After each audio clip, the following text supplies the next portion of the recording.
Bon, pour pas prendre trop de retard, je vous propose qu'on continue donc cette session sur les inhibiteurs d'ASBT dans les cholestases génétiques de l'enfant. Donc on a déjà parlé de la place des inhibiteurs d'ASBT dans les PFIC. Et donc moi je vais vous présenter un petit peu les résultats de ces inhibiteurs d'ASBT dans le syndrome d'Alagille, une autre cholestase génétique donc. Et puis ensuite Mathias parlera des perspectives des inhibiteurs d'ASBT dans l'atrésie des voies biliaires, qui n'est pas une maladie génétique. Donc, très rapidement, parce qu'on ne va pas avoir le temps de reprendre l'intégralité de ce qu'est le syndrome d'Alagille, mais le syndrome d'Alagille est une maladie autosomique dominante qui a été décrite initialement dans la fin des années 60, entre autres par Daniel Alagille, sous le nom de dysplasie artério-hépatique. J'aime bien rappeler ce nom car il met en exergue la dimension de l'atteinte vasculaire, en particulier artérielle, de cette maladie qui est parfois sous-estimée. L'incidence n'est pas parfaitement connue, mais elle est estimée entre 1 cas pour 30 000 et 1 cas pour 50 000. Et le diagnostic repose sur une association de critères majeurs diagnostiques. Et donc, classiquement, il fallait plus de 3 critères majeurs parmi 5 pour porter le diagnostic clinique de syndrome d'Alagille. Et puis, au milieu des années 90, le premier gène responsable du syndrome d'Alagille a été identifié. Il s'agit du gène JAK1, qui est responsable de plus de 90% des formes de syndrome d'Alagille. Et puis en 2006, je crois, le deuxième gène, Notch2, responsable des syndromes d'Alagille, a été identifié et rend compte de quasiment la plupart des autres malades, même s'il reste encore isolément quelques patients avec syndrome d'Alagille pour lesquels il n'y a pas de diagnostic moléculaire. Et donc, ces deux gènes codent pour des protéines qui sont impliquées dans un processus de signalisation qui est critique dans le développement embryonnaire, en particulier des voies biliaires, mais aussi de l'os, des reins, des vaisseaux, etc., ce qui explique un phénotype syndromique extrêmement variable, d'autant plus variable que la pénétrance est incomplète et l'expressivité variable. Voilà en résumé les différentes expressions phénotypiques de la maladie qui peuvent être associées ou non. Les critères majeurs sont soulignés. Il s'agit de la dysmorphie faciale ou d'un faciès caractéristique. Il s'agit d'une atteinte ophtalmologique, d'une atteinte cardiaque, d'une atteinte squelettique et d'une atteinte hépatique. Ce sont les critères majeurs classiques. L'atteinte rénale est considérée parfois comme un sixième critère majeur. Et en pratique, le diagnostic de ces patients peut être complexe car tous les signes peuvent ne pas être présents. Et le suivi de ces malades est également très compliqué parce que toutes les atteintes peuvent être présentes simultanément.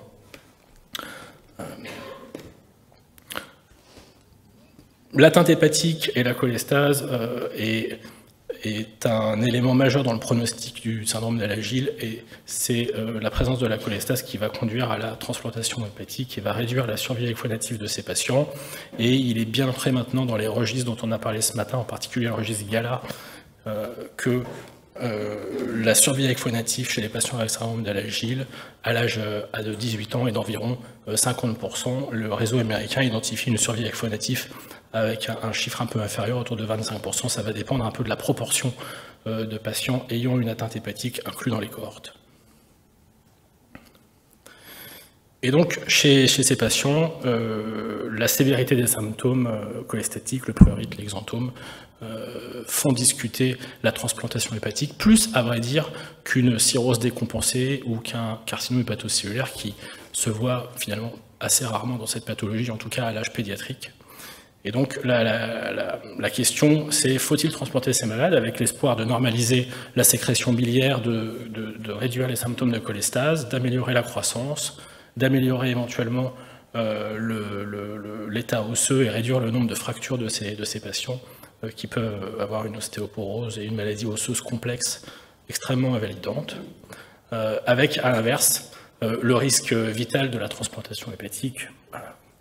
quelle que soit la pathologie pour laquelle on fait la transplantation. Et puis chez ces patients en particulier, certaines contre-indications, que ce soit des contre-indications cardiaques, de cardiopathie complexe, que ce soit des contre-indications vasculaires sur des malformations artérielles qui rendent la transplantation hépatique périlleuse, voire dangereuse, voire contre-indiquée.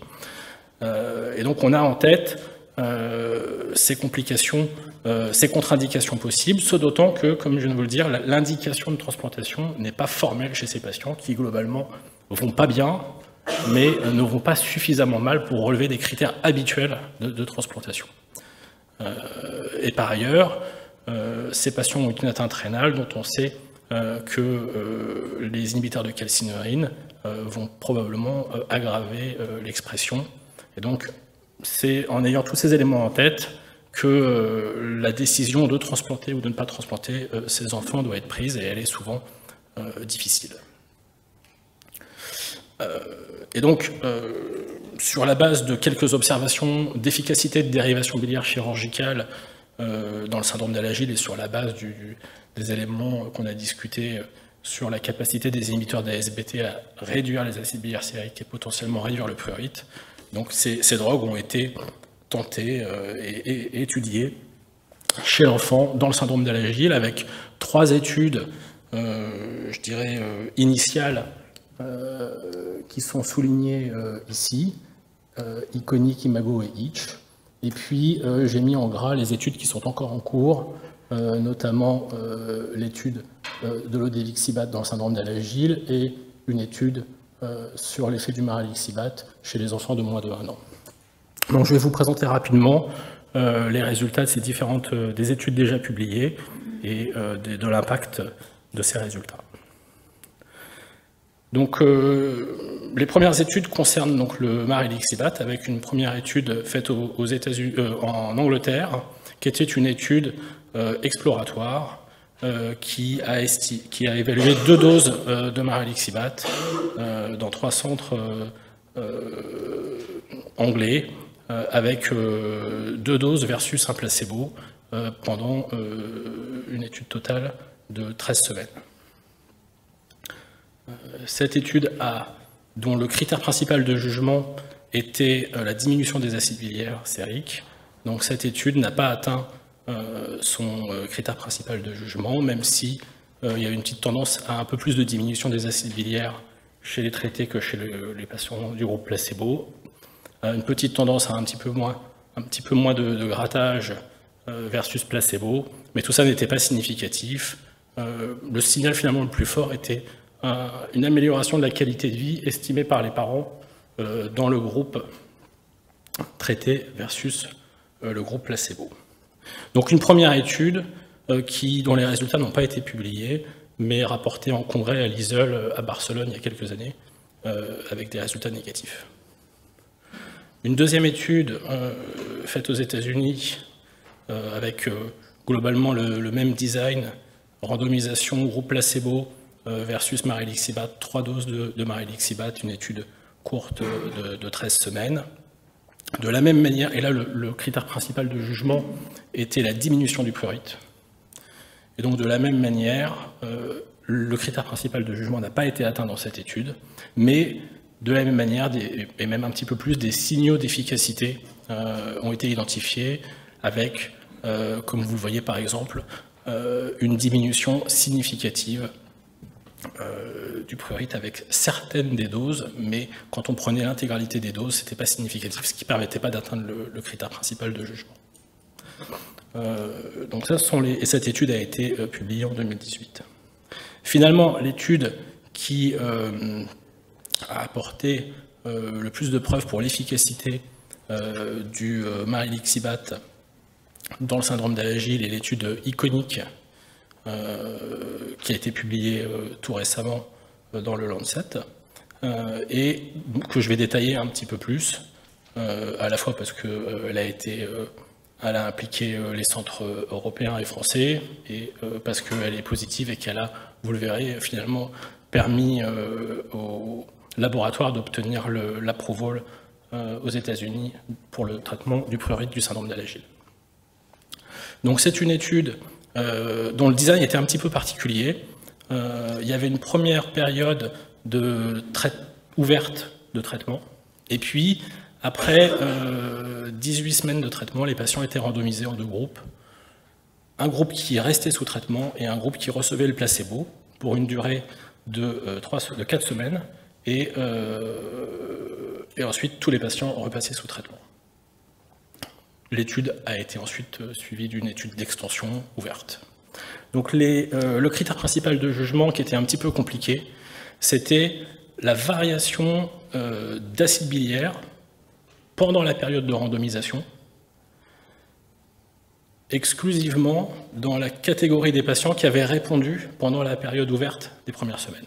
Ça, c'était le critère principal de jugement. Et bien sûr, les variations d'acide biliaire au cours de l'étude, la variation de prurite au cours de l'étude et les effets secondaires étaient pris en compte comme primary endpoints. Et puis les critères de jugement secondaire étaient classiques et comprenaient bien sûr le prurite. Et puis il y avait toute une série de critères additionnels que je ne détaillerai pas. Donc la population inclue, donc vous voyez 31 patients inclus, 13 dans le groupe Marilixibat, 16 dans le groupe placebo. Enfin, ça c'est juste pour la période de 4 semaines randomisées. Tous avec un syndrome de l'Agile dû à des mutations JAK1, des enfants d'environ 5 ans d'âge médian, et des paramètres de biologie hépatique assez classiques pour ces patients, en particulier, vous voyez, des acides biliaires sériques à 283 de moyenne sur la cohorte, et une proportion importante de patients qui recevaient déjà des traitements pour le prurite. Alors, qu'est-ce qu'on a observé en termes de modification d'acide biliaire? Donc, on voit que dans la période ouverte des 18 premières semaines, on a observé une diminution significative des acides biliaires sériques. Et puis, pendant la période de randomisation, les patients qui ont reçu le placebo ont vu leur acide biliaire augmenter à peu près au niveau de la baseline, alors que les enfants qui restaient sous traitement gardaient une réduction significative d'acide biliaire. Puis, à la reprise du traitement après la période de 4 semaines de placebo, on a vu les acides biliaires rediminuer chez ceux qui avaient reçu le placebo pendant la période de randomisation. Et l'étude d'extension a montré que cette diminution d'acide biliaire était maintenue dans le temps chez les patients qui restaient sous traitement. Alors les acides biliaires, c'est bien, mais le prurite, c'est mieux. De manière intéressante, on a constaté une diminution rapide du prurite, vous voyez, dès 3 semaines de traitement, qui s'améliorait bien jusqu'à la 18e semaine, et puis pendant la période de randomisation, augmentation du prurite au niveau basal chez les patients qui recevaient le placebo, maintien de l'amélioration du prurite chez les patients qui recevaient toujours le traitement, et puis après reprise du traitement pour le groupe placebo, rediminution du prurite, et diminution du prurite qui s'est maintenue dans le temps. Sur le panneau en bas à gauche, vous voyez les 4 semaines, l'évolution du prurite sur les 4 semaines de randomisation entre la semaine 18 et la semaine 22, et on constate que dès la 2e semaine, il y avait une augmentation significative du prurite chez les patients qui ont été switchés vers le placebo. Donc ce sont des effets qui sont quand même rapides. Et vous avez en bas à droite la répartition des scores de grattage évalués par le médecin à la baseline, et donc plus c'est foncé, plus c'est fort. Et donc vous voyez 16 patients avec un grattage évalué à 4 sur une échelle de 0 à 4, et 10 patients avec un prurite évalué à 3, donc finalement 26 patients sur 31 avec un prurite supérieur ou égal à 3, donc extrêmement sévère. Et vous voyez qu'à 48 semaines de traitement et à 204 semaines de traitement pour l'étude d'extension, une répartition des scores de prurite clairement différente, avec finalement une majorité de patients qui ont des scores de prurite inférieurs à 3. Donc un effet favorable sur le prurite. Donc on a vu, au tout début je vous ai dit que ces molécules ont été designées pour diminuer le cholestérol au départ, et donc on n'est pas très surpris d'observer une diminution d'exanthome chez les patients traités, puisque les exanthomes sont globalement la conséquence de l'hypercholestérolémie majeure qu'on peut observer chez les patients atteints de syndrome d'Alagille, ce qui n'est pas complètement négligeable, parce que parfois les conséquences sur la qualité de vie de ces exanthomes peuvent être importantes chez ces enfants. Donc, de la même manière que dans les PFIC, la tolérance du médicament était bonne, avec beaucoup d'effets secondaires, puisqu'on partait de populations extrêmement malades. Donc il y a évidemment beaucoup d'effets secondaires qui ont été remontés, mais finalement, pas d'effets secondaires sévères, et surtout pas d'effets secondaires sévères imputables au médicament. Et quand on compare quand on regarde les données de long terme agrégées sur tous les patients qui ont pu recevoir le médicament, on constate que finalement les principaux effets secondaires sont, comme Pierre l'a déjà dit, des effets digestifs, diarrhée, douleur abdominale, et qui sont essentiellement observés en début de traitement et disparaissent en général. Donc en France, le médicament est depuis 2020 disponible dans le cadre d'un Expanded Access Programme, c'est-à-dire l'équivalent d'une ATU nominative. Et il a été approuvé le 29 septembre dernier sous le nom de Livmarli aux États-Unis pour le traitement du prurite cholestatique chez l'enfant atteint d'un syndrome d'Alagille de plus de 1 an. On va avoir des discussions avec le laboratoire pour voir un petit peu en France comment on peut y accéder et comment il va se placer dans l'algorithme de prise en charge de ces patients, avec une réflexion aussi de simplification d'accès à ce médicament qui pourrait passer de l'équivalent d'une ATU nominative à une ATU de cohorte. Et puis il y a une étude en cours qui vise à évaluer la safety, la sécurité et l'efficacité de ce médicament chez les enfants atteints de syndrome d'Alagille de moins de 1 an, ce qui permettrait un début plus précoce du traitement. Alors quelques mots sur la drogue concurrente qui, elle, on l'a vu, a été approuvée dans le traitement des PFIC. Donc une première étude ouverte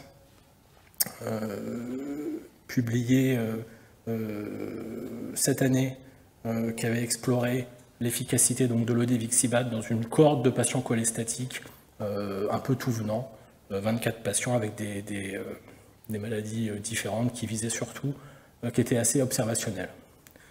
Quand on regarde cette cohorte, il y avait 6 patients avec syndrome d'Alagille, et là vous avez pour ces 6 patients l'évolution des acides bilirséiques qui a été bien diminuée chez ces patients, ce qui suggère que cette drogue aura probablement le même effet que le marilixibat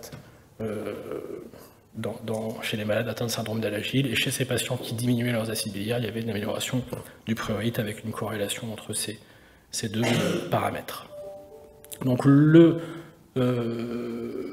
la même manière, la drogue était bien tolérée avec le même type d'effet secondaire qu'avec le marilixibat. Et donc actuellement, il y a une étude de phase 3 randomisée qui évalue la performance et la sécurité de l'Odevixibat dans le traitement des patients avec syndrome d'Alagille, qui s'appelle l'étude ACERT, qui est en cours de recrutement avec des patients, quelques centres en France qui participent à cette étude. Et donc on verra quels sont les résultats de cette étude. On espère en tout cas avoir peut-être à terme 2 molécules disponibles aussi bien dans le syndrome d'Alagille que dans les PFIC. Et on verra au cours de ces années s'il y a des patients qui répondent mieux à l'une qu'à l'autre, ou s'il y a des différences de tolérance. En tout cas, c'est toujours bon d'avoir le choix. Donc, pour conclure,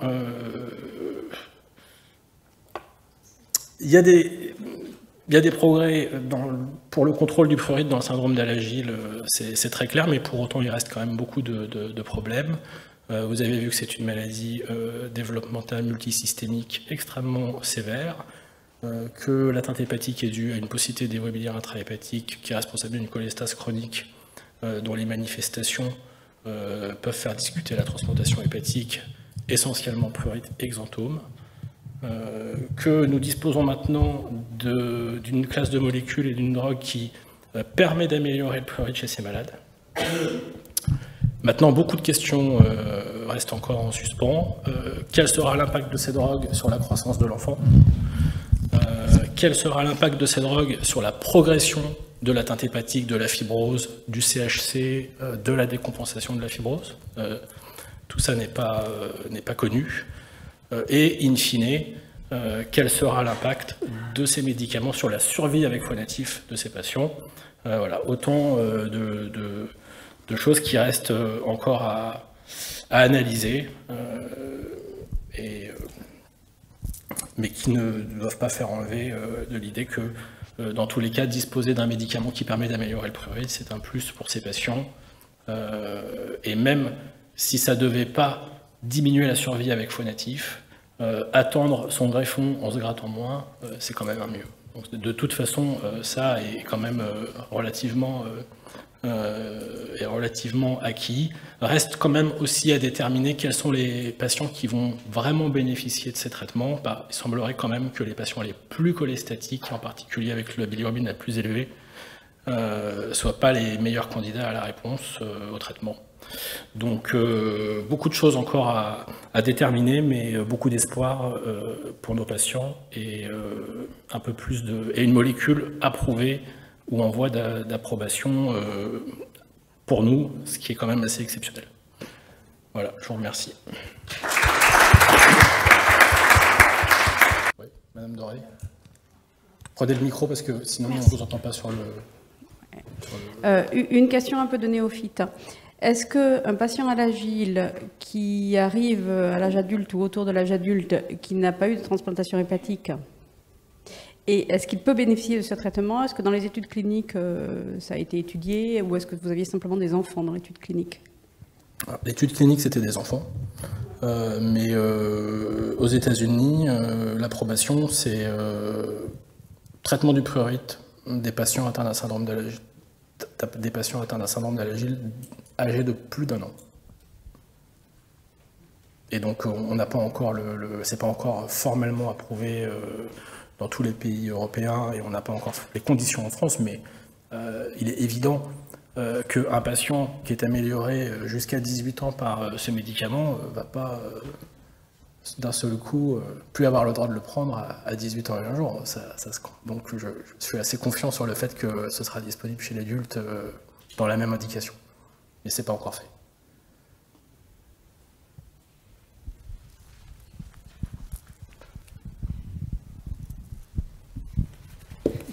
Merci Emmanuel.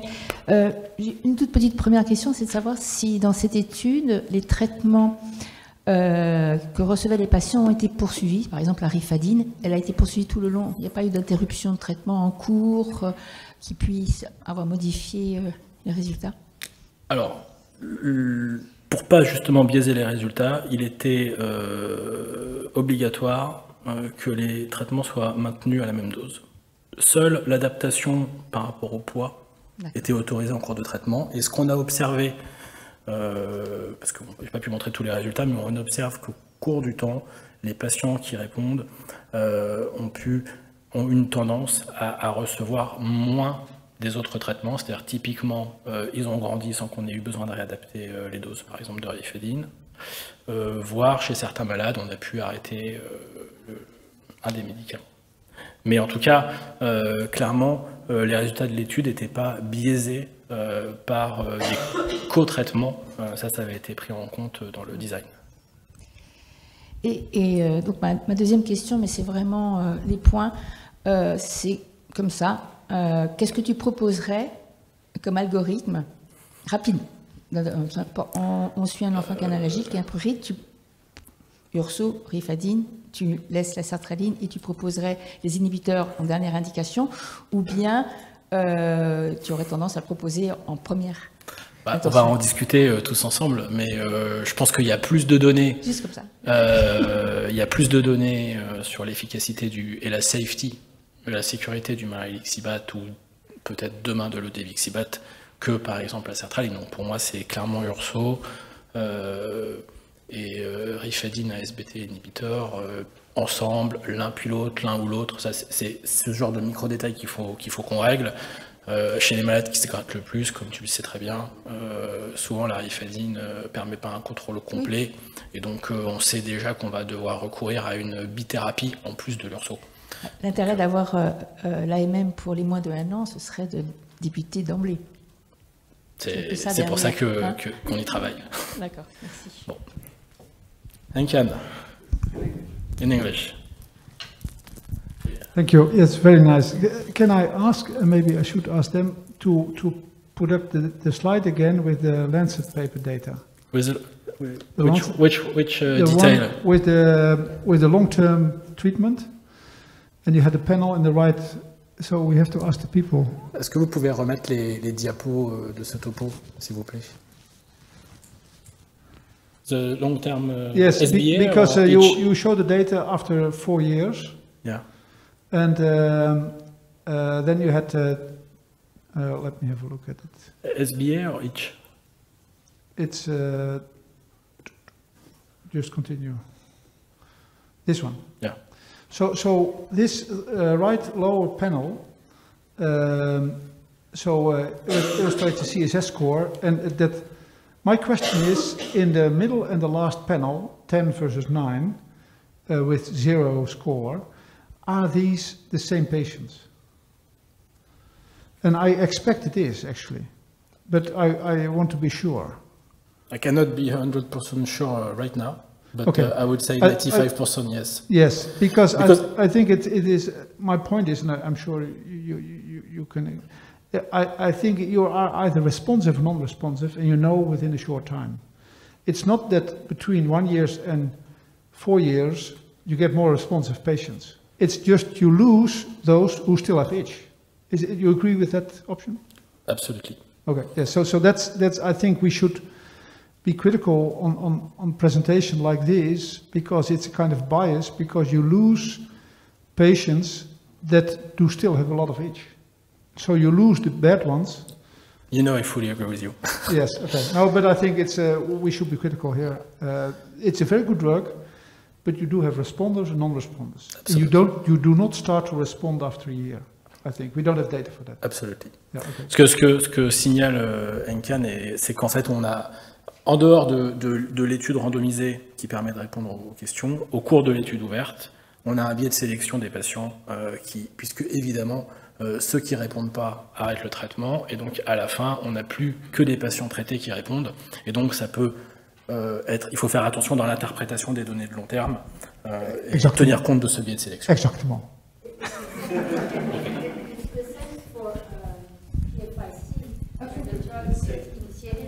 It is approved, but if after 6 months you do not have any response, you should stop the drug.